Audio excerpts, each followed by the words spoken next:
Assalamualaikum dan selamat pagi siswa kelas 5. Bagaimana kabar kalian hari ini? Semoga kalian semua selalu diberi kesehatan dan tetap semangat ya. Untuk pembelajaran jarak jauh hari ini, kita akan mempelajari tema 4, yaitu sehat itu penting. Dan akan dijelaskan oleh Bu Melsa dan Bu Firda.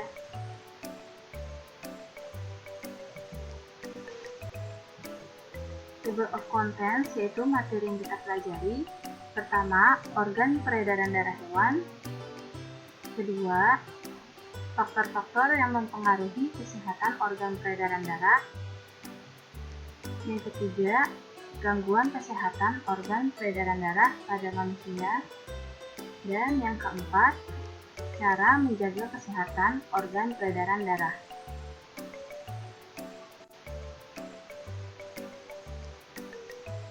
Materi yang pertama, organ peredaran darah hewan.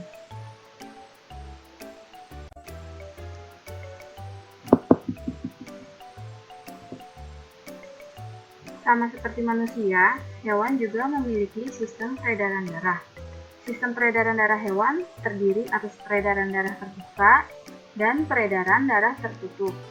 Pada peredaran darah tertutup, darah mengalir melalui pembuluh darah. Berikut adalah sistem peredaran darah beberapa jenis hewan. Yang pertama, cacing tanah. Sistem peredaran darahnya yaitu sistem peredaran darah tertutup dan organ atau jaringan peredaran darahnya. Yang pertama, jantung pembuluh, kemudian pembuluh darah dan darah.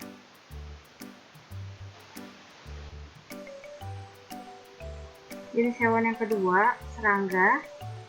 Sistem peredaran darahnya terbuka. Organ atau jaringan peredaran darahnya yaitu jantung pembuluh, pembuluh darah, dan darah berupa hemolimfa.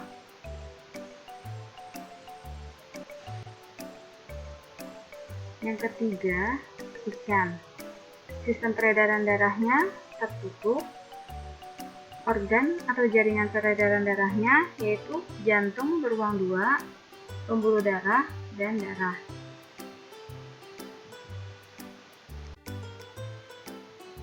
Jenis hewan yang keempat yaitu amfibi atau katak. Jenis sistem peredaran darahnya tertutup. Organ atau jaringan peredaran darahnya yaitu jantung beruang 3, pembuluh darah, dan darah. Jenis hewan yang terakhir yaitu reptil, burung atau aves, dan mamalia. Sistem peredaran darah pada ketiga jenis hewan ini yaitu tertutup dan organ atau jaringan peredaran darahnya berupa yang pertama, jantung beruang 4 pada reptilia.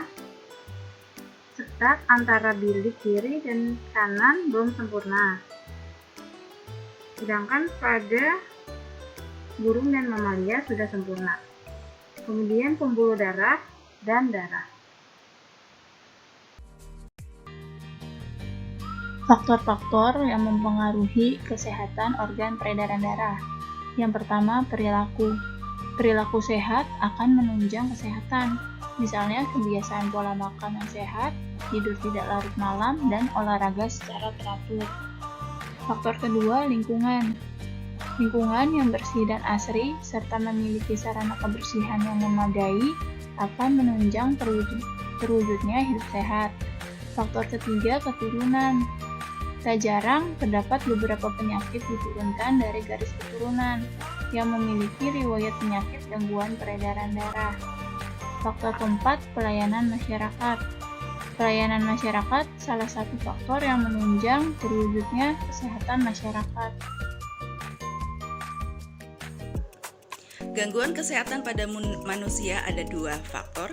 Yang pertama, non-keturunan, di mana contohnya adalah hipertensi dan hipotensi, stroke, anemia, leukemia, demam berdarah, dan jantung koroner.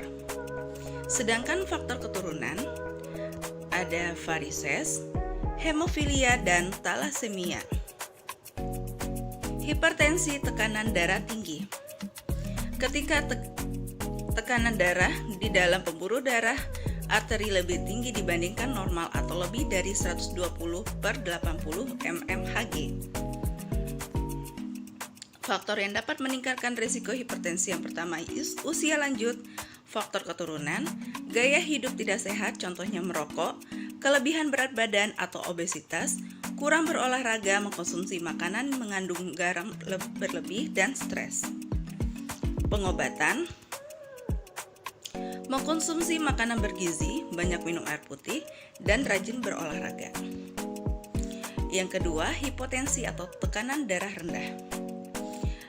Keadaan ketika tekanan darah di dalam lebih rendah dibandingkan dengan normal atau kurang dari 90/60 mmHg. Faktornya adalah faktor usia, pengobatan, dan kondisi cuaca. Pencegahan: mengkonsumsi makanan bergizi, banyak minum air putih, dan rajin berolahraga. Selanjutnya,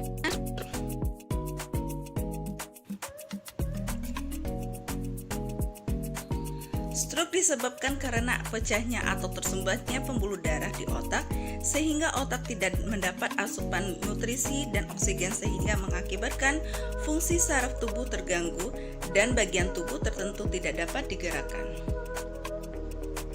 Anemia: kekurangan sel darah merah yang disebabkan oleh pendarahan hebat, kekurangan zat besi, dan kanker tulang yang mengakibatkan terganggunya pembentukan sel darah merah. Ciri-cirinya cepat lelah, sering sakit kepala, wajah pucat. Pengobatan adalah dengan cara mengkonsumsi makanan kaya zat besi seperti daging sapi, kambing, hati, bayam, kacang, dan lain sebagainya. Leukemia: kondisi ketika jumlah sel darah putih lebih banyak dibandingkan sel darah merah karena adanya produksi berlebihan sel darah putih pada sumsum tulang. Kemudian sel darah putih akan memakan sel darah merah sehingga tubuh akan menjadi kekurangan sel darah merah. Pengobatannya dengan cara transfusi darah untuk menerima asupan sel darah merah. Jantung koroner: adanya penyumbatan pada pembuluh darah oleh berbagai macam zat, misalnya lemak dan zat kapur yang akan menyebabkan aliran darah ke jantung menjadi terhambat sehingga jantung tidak dapat bekerja dengan baik. Gejalanya sesak napas, nyeri bagian pada tertentu, contohnya pada dada bagian kiri, dan cepat lelah. Demam berdarah: infeksi virus dengue atau nyamuk yang menyerang komponen darah, yaitu trombosit atau keping darah, di mana jumlah trombosit dan sel darah putih menurun pada infeksi tersebut. Gejalanya: pengobatannya adalah dengan cara memakan makanan bergizi, olahraga teratur, pola hidup bersih dan sehat, serta cukup tidur dan istirahat. Varises: ditandai dengan munculnya benjolan pada kulit yang berwarna keunguan yang disebabkan adanya gangguan atau hambatan pada pembuluh darah vena dalam mengalirkan darah serta merupakan penyakit keturunan dan terlalu lama berdiri atau duduk bersila terus-menerus. Tanda varises: pegal-pegal, rasa panas dan perih, lelah di bagian tungkai atau lutut. Hemofilia: penyakit keturunan yang disebabkan tubuh kekurangan protein yang dibutuhkan dalam proses pembekuan darah di mana penderita akan mengalami pendarahan lebih lama dibandingkan orang normal saat terjadi luka. Jika penderita mengalami luka, maka luka yang keluar darah akan sulit disembuhkan dan darah yang keluar itu akan terus mengalir.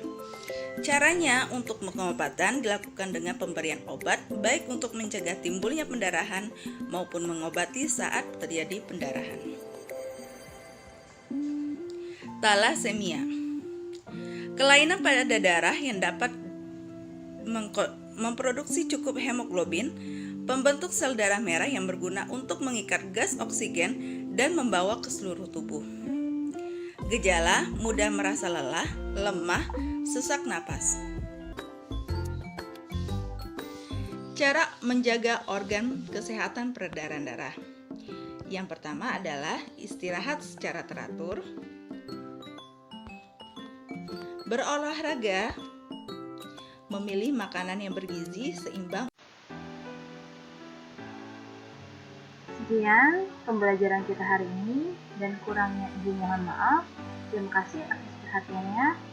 Salam sehat dan tetap semangat, dan jangan lupa untuk menerapkan protokol 5M. Ibu akhiri, wassalamualaikum warahmatullahi wabarakatuh.